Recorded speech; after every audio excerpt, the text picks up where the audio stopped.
Hello बच्चों, my self Brajesh Kumar. Today is my first video, Matter in Our Surrounding, class 9th. So the chapter name, as I discussed you, Matter in Our Surrounding. बेटा, as you know what is matter, first of all आप जानते हैं matter किसे बोलते हैं?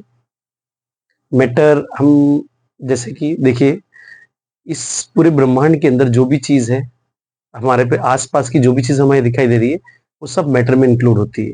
जिसे हम देख रहे हैं, जिसे हम लाइक मैं बोलूँ आपको, प्लास्टिक है, पेपर है, क्लोथ्स है, टेबल है, चेयर है, मोबाइल फोन है, ये वो सारी चीज जिसका कोई ना कोई मास है, जिसका कोई ना कोई वेट है, आप बोल सकते हैं उसको हम मैटर बोलते हैं.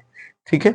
मैटर में अगर हम मैटर की डेफिनेशन को देखें तो देखेंगे मैटर फर्स्ट ऑफ ऑल क्या आता है, anything which occupy some space and have a certain mass. इस पूरे ब्रह्मांड के अंदर बेटा जो भी चीज जिसका कोई ना कोई वेट होता है या कोई ना कोई जगह घेरती है, उसे हम मास में बोलते हैं. एग्जाम्पल में अगर बात करें उसे हम मैटर में बोलते हैं. जैसे कि टेबल हो गया आपका, chair, paper, food we eat, that is food, and etc. there is a n number of things in surround us. जो हमारे आसपास के वातावरण में जो भी चीज है वो सारी की सारी मैटर में आती है. ठीक है. अगर आप एयर की बात करें, air is also part of matter. ठीक है. और क्या बोल सकते हैं, हम जैसे हाइड्रोजन है, ऑक्सीजन है, ये सारे के सारे उसी के पार्ट में, H2O2 एंड मेटल, सारे के सारे ऑल मेटल्स. ठीक है. सारे के सारे किस में आते हैं, मैटर के अंदर आते हैं. बेटा बेसिकली क्या है, अगर मैटर में हमने, ये तो हमारा बेसिक्स था इसका, अगर इसकी बात में समझे तो मैटर की खोज जब हुई होगी, आप जान सकते हैं इसकी खोज किसने की, जैसे कैसे हमें पता चला कि ये सारे मैटर में आते हैं या नहीं आते. तो एंशियंट टाइम की बात है. एंशियंट में क्या थे, हम बोल सकते हैं कि जो इंडियन फिलोसफर्स थे हमारे, जैसे कि महर्षि कन्नड़ थे, he was Maharshi Kannada. Ancient time पहले की क्या थी कि मैं ये बताने की कोशिश कर रहा था आपको कि मैटर में जैसे जो चीज की खोज होती थी हमारी, जितनी जैसे हम मेडिसिन की बात करें या कोई भी चीज है, तो आज हमारे साइंटिस्ट डिस्कवर करते हैं किसी भी चीज को. उस समय भी ग्रेट साइंटिस्ट हुआ करते, महर्षि, जैसे महर्षि है, ऋषि मुनि वगैरह, ये सारे हुआ करते हैं जो मेडिसिन की खोज के लिए. तो ऐसे हमारे जैसे एटम्स की बात करें या एंशियंट टाइम की बात कर रहा हूं मैं, ancient philosopher like Maharshi Kannada he was a great scientist, और बोल सकते हैं ऋषि मुनि थे जिन्होंने बताया कि एटम्स जो होते हैं, ये मैटर जो बोलते हैं, बेसिकली मैटर्स, ये हम बोल सकते हैं कि एक उन्होंने एक नाम दिया मैटर को, जैसे एक एटम है. ठीक है. एटम बेसिकली इसका नाम होता है एटोमियो, विच हम बोल सकते हैं जिसके और टुकड़े नहीं किए जा सकते. ठीक है. एंटोमियो सॉरी, तो उसको अभी उस ग्रीक वर्ड में वो आता है, बट अभी उसको इन शॉर्ट अगर आप बात करते हैं in scientific language, we can say the atoms जिसके बोल सकते हैं हम और टुकड़े नहीं. It's a smallest unit of particle. Atom is what, it is the smallest unit of particle. ये इतने ज्यादा स्मॉल होते हैं, अगर मैं एक बात करूं, एक पेन, जैसे ही मैंने पेन लिया तो बेटा ये पेन डायरेक्ट तो कहीं से बना नहीं होगा. इसके क्या है, बहुत छोटे पार्टिकल्स मिलके बने होंगे, तब जाके एक पेन तैयार हुआ है. ठीक है. तो एक पेन तैयार होने के लिए इसके छोटे पार्टिकल्स, जैसे मैं एक बात करूं, अगर मैं एक पेपर ले लेता हूं फॉर एग्जांपल, सी, अगर आप एक पेपर को फाड़ते हैं बेटा, तो इस पेपर के देखेंगे आप, जब पेपर को फाड़ेंगे तो इसके अंदर भी इसके फाइन बिल्कुल रेशे होते हैं. यानी कि एक पेपर को बनाने के लिए डायरेक्ट पेपर कहीं से निकल के नहीं आता, ट्री से डायरेक्टली निकल के नहीं आता. ठीक है. इसको कई हजारों पेड़, इसलिए बताया जाता है कि पेपर्स की सेविंग्स बहुत जरूरी है.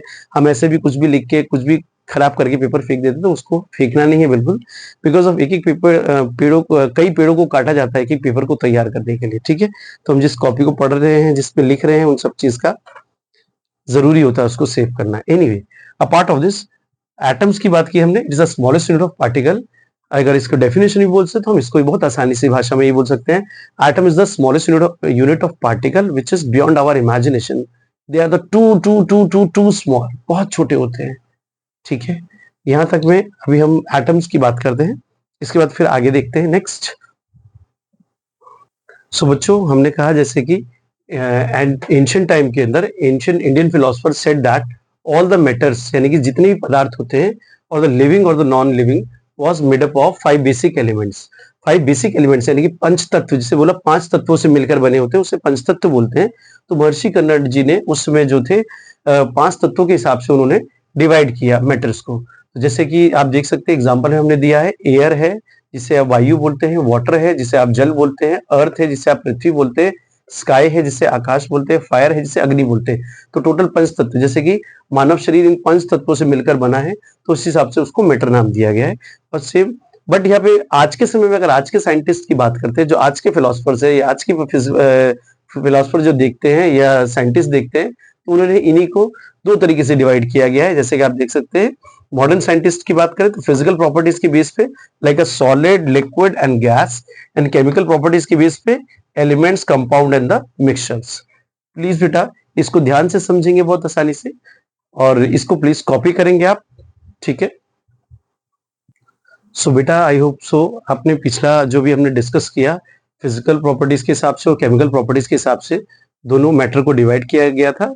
तो फिजिकल के हिसाब से जो आपने देखा, एज वे डिस्कस के उसको फिजिकल के हिसाब से देखा तो सॉलिड, लिक्विड और गैस, एंड केमिकल की प्रॉपर्टीज के हिसाब से देखा तो उन्हें एलिमेंट्स, कंपाउंड और मॉलिक्यूल्स के हिसाब से डिवाइड किया गया। नाउ बेटा फर्दर देखते हैं, matter is made up of the particles, यानी कि मेटल्स क्या है, पार्टिकल से मिलकर बने हुए हैं। जैसा कि आप देख सकते हैं कि everything's around us made up of tiny particles. हर जो भी चीज आपके पास यहाँ आसपास में दिखाई दे रही है, वो सभी की सभी बहुत छोटे छोटे पार्टिकल से मिलकर बनी हुई है। और body is also made up of the particle. हमारा जो ये ह्यूमन स्ट्रक्चर है, यानी एक ऑर्गेनिज्म है, ह्यूमन बॉडी है, it is also made up of single small particles.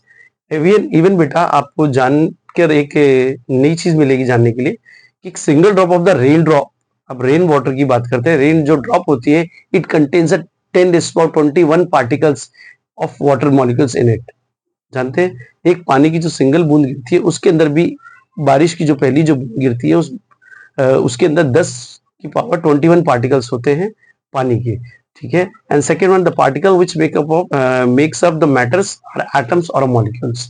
ठीक है, जितने पार्टिकल्स है एटम्स के या मैटर के, ये सारे सारे क्या कहलाते हैं, या तो एटम्स होंगे या मॉलिक्यूल्स होंगे। इतना कॉपी करेगा जब तक। हेलो बच्चों, जैसा कि अभी आपसे बात हुई हमारी कि आपने पार्टिकल्स मैटर्स के बारे में जो आपने समझा पिछली भी टॉपिक पे, तो इस टॉपिक के बाद में अगर अगला हम देखते हैं तो पार्टिकल्स के भी आगे कैरेक्टरिस्टिक्स क्या क्या होते हैं। तो characteristics of particles of matter आप देख सकते हैं, ये सारे जो आपको दिए हुए पॉइंट्स, इन सारे पॉइंट्स को अगर पढ़ेंगे फिर आप समझेंगे, इसके बाद फिर हम देखेंगे लास्ट में कैसा क्यों और कैसे होता है। पहला पॉइंट है बेटा, जैसा कि particles of matters are very very small, बहुत ज्यादा छोटे होते हैं पार्टिकल्स ऑफ मैटर। सेकंड बोला the particles of matters are continuously moving, और हमेशा वो लगातार मूव करते रहते हैं, इधर से उधर, इधर से उधर। ऐसे particles of matter have a space between them, यानी कि पार्टिकल्स ऑफ मैटर के बीच में स्पेस बहुत ज्यादा होता है, कम होता है, ये हम आगे देखेंगे। जो टॉपिक आएगा, particles of matter attract each other, और ये एक दूसरे को अट्रैक्ट करते रहते हैं, अट्रैक्ट लगते हैं। लेकिन ये सब जो सारी चीजें ये होती तो है पार्टिकल्स ऑफ मैटर के साथ में, लेकिन ये कैसे होती है और क्यों होती है, तो उसके बारे में समझते हैं। पहले इसको यहाँ तक कॉपी कर लीजिए एक बार। सो बच्चों, अभी आपने जैसे कैरेक्टरिस्टिक्स ऑफ पार्टिकल्स के बारे में पढ़ा कि particles matters are very very small and they have the space between them, they are continuously moving and they attract each other. So बेटा उसी का एक पार्ट है हमारे पास, जो अभी हमने वर्ड टू वर्ड लिया था कि particles of matter are very very small. Very very small के अंदर जो देखा बेटा, उसके अंदर हमने क्या किया, एक हमने बीकर ले लिया बेटा। इसका अगर प्रैक्टिकली देखते हैं हम कि इसका एक्सप्लेनेशन थोड़ा सा अगर हम समझने की कोशिश करें कि पार्टिकल्स ऑफ मैटर के वेरी वेरी स्मॉल कैसे होते हैं, ठीक है। तो उसके अंदर से इफ यू टेक द बेटा पोटेशियम परमैंगनेट, यानी पोटेशियम परमैंगनेट का फॉर्मूला होता है बेटा KMnO4, and it's each crystal, crystals की फॉर्म में होते हैं। Each crystal must be made up of the millions of small particles which keeps on spreading and improving the colors to more and more on water dissolutions। यानी कि बेटा sorry. तो अगर आप इसके पार्टिकल्स को अगर आप देखते हैं, हर एक क्रिस्टल्स के अंदर बेटा मिलियंस ऑफ पार्टिकल्स होते हैं पोटेशियम परमैंगनेट के। और पोटेशियम परमैंगनेट क्या करता है, जैसे ही वाटर के साथ में हम उसको ऐड ऑन करते हैं, सो वो अपना कलर देना शुरू कर देता है। जैसे कि आपने देखा, अ ग्लास ऑफ बीकर, हमने एक बीकर लिया है बेटा, थोड़ी सी ड्राइंग अच्छी नहीं है तो एडजस्ट कीजिएगा। एक ग्लास ऑफ बीकर जिसके अंदर हमने वाटर ले लिया है, ठीक है। वाटर लेने के बाद हमने उसमें क्या है, कुछ क्रिस्टल्स डाल दिए, क्रिस्टल ऑफ पोटेशियम परमैंगनेट हमने उसमें डाला। एंड उसके बाद में देखा आपने, स्टर करने का हल्का सा आप डाल के केवल छोड़ भी देंगे तो क्या है, वेरी वेरी स्मॉल, ये इतने ज्यादा पार्टिकल्स छोटे होते हैं कि खुद ही डिसॉल्व हो जाते हैं, ठीक है। और लास्ट जैसे आपको फॉर्मूला दे दिया KMnO4 पोटेशियम परमैंगनेट का। सो ये इसका एक एग्जांपल दिया है आपको कि कैसे वेरी वेरी स्मॉल्स होते हैं ये, ठीक है। इसको कॉपी करेंगे आप। सो बच्चों, अभी आपने जैसे देखा कि पार्टिकल्स के वेरी वेरी स्मॉल जो होते हैं, अब उनके बारे में अब हमने अगला टॉपिक, जो अगला पार्ट है उसी का कैरेक्टरिस्टिक्स है, जो particles matters have an space between them. So बेटा स्पेस होते हैं उनके अंदर, कैसे होता है आइए देखते हैं। ये आपको एक बेटा बीकर ले रखा है आपने, ठीक है। बीकर ले लिया, बीकर के अंदर क्या ले लिया हमने, वाटर डाल लिया है। वाटर के जो है glass of beaker with the water, and here you go बेटा, it's a crystal of sugar, यानी कि शुगर के कुछ क्रिस्टल्स ले लिए हमने। शुगर के क्रिस्टल्स को क्या किया बेटा, हमने ग्लास के अंदर डाला। इस ग्लास के अंदर जब हमने डाला, तो ग्लास के अंदर डालने के बाद बेटा क्या किया हमने, वाटर के साथ में जब शुगर क्रिस्टल डाले गए तो उसको ग्लास रॉड की हेल्प से हमने उसको स्टरिंग करना शुरू किया, स्टर करने, शेक करना शुरू किया, मिलाना। And after that we see that कि बेटा यहाँ पे शुगर सॉल्यूशन हमको मिल जाता है। And one more things to understanding बेटा, कि हमारे पास जो शुगर सॉल्यूशन मिलता है तो उसके अंदर ऐसा नहीं है कि वाटर, अगर हमें मान लिया फॉर एग्जांपल, अगर मैंने यहाँ पे बेटा 100 ग्राम ऑफ वाटर लिया for example and 50 gram of sugar, if I will take, so I will definitely the same thing, it will remain same, 150 gram total जो इसका सोल्यूशन होगा वो इतना ही मिलेगा। ऐसा नहीं है कि 100 में 50 ऐड होने पे वहां पे कि अभी 100 था और ये शुगर डालने के बाद 150 के बाद में इसका लेवल बढ़ जाएगा, वाटर लेवल सेम ही रहेगा उसका, ठीक है, 150। तो यही कंक्लूजन दिया है कि after dissolving of the sugar in the water the volume has not change, ठीक है। इससे ये हमने सीखा कि the matter have the space between them. Please copy. आइए बच्चों, सो अभी आपने देखा कि particles of matter have a space between them. अब नेक्स्ट है हमारा टॉपिक है, the particles of matters are constantly moving.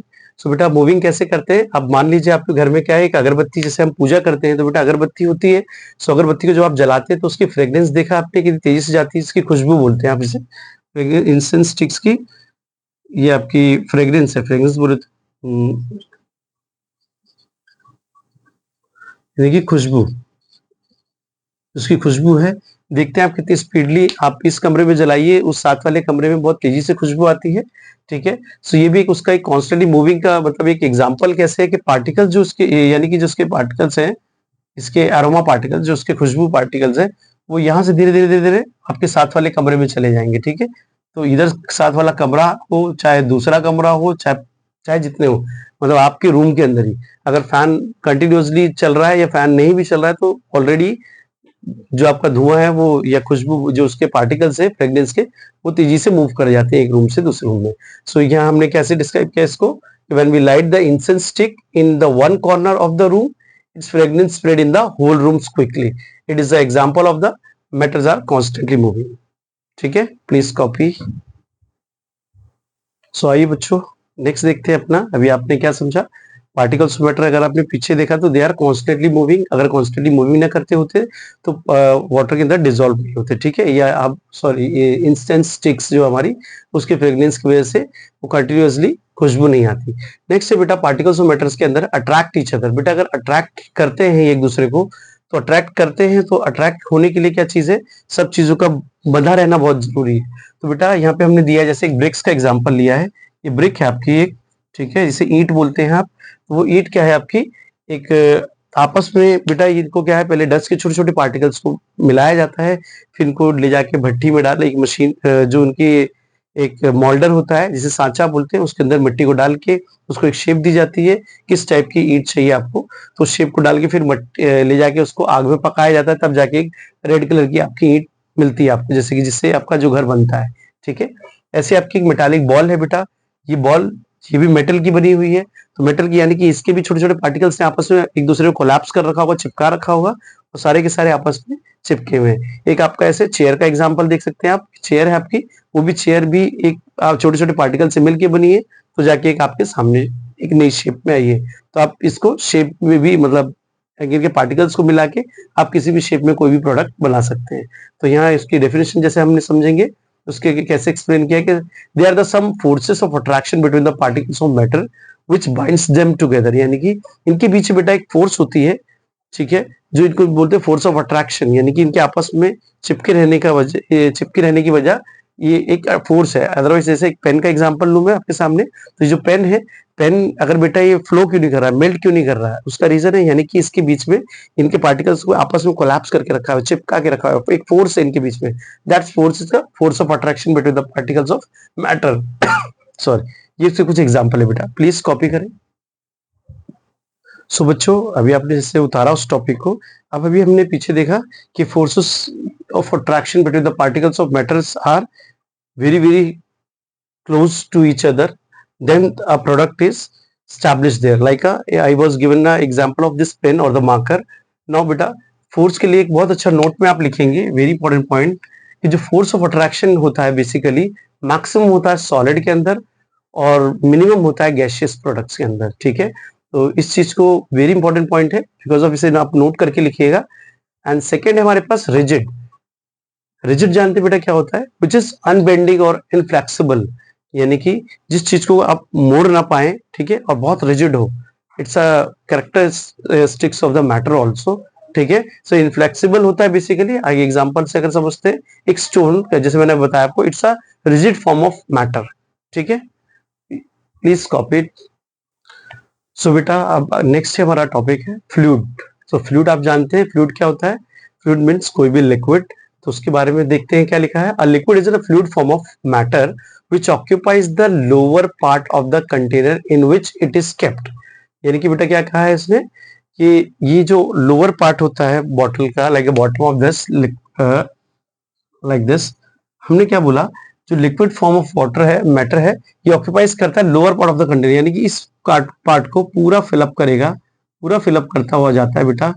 लेकिन आप ध्यान देंगे एक पॉइंट हमने और दिया इसमें, a liquid does not fill the whole container, यानी कि बेटा कभी भी वो फुल्ली भर ही नहीं पाता है, वो इस टाइप से रहता है, कभी वो फुल्ली भर ही नहीं पाता है। उसका रीजन क्या है बेटा, बिकॉज ऑफ उसकी जो शेप है, कोई भी कंटेनर, आप कोई भी कंटेनर लाते हैं तो हमेशा उसको इस फॉर्म में फिलअप करता है वो कभी भी, ठीक है, इसी फॉर्म में करेगा, लाइक दिस, मैंने जैसा आपको दिखाया है इस टाइप में, तो कभी फुल नहीं कर पाता है। A liquid has a well-defined surface. Due to this, liquid can be kept in an open container.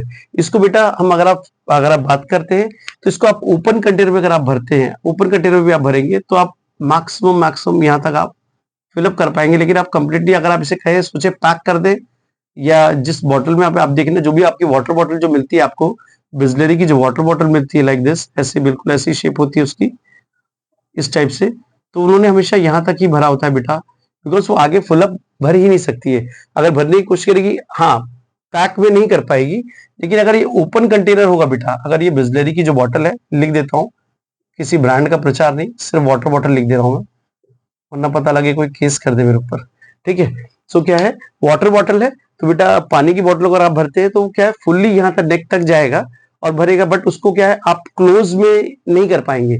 अगर आप क्लोज में करते हैं तो प्रेशर के कारण वो मतलब उसके अंदर फुल अप भर ही नहीं पाएगी। आप कहोगे फुल भरी हुई है, तो भरी हुई है ही नहीं, वो फुल तब भर सकती है जब इसका कैप यहाँ से रिमूव्ड हुआ होगा, लाइक इतना, इसके ऊपर में आप बोलेंगे तो ये उसके ऊपर जस्ट फ्लोट करते लाइक दिस, ऐसे बन के आएगी।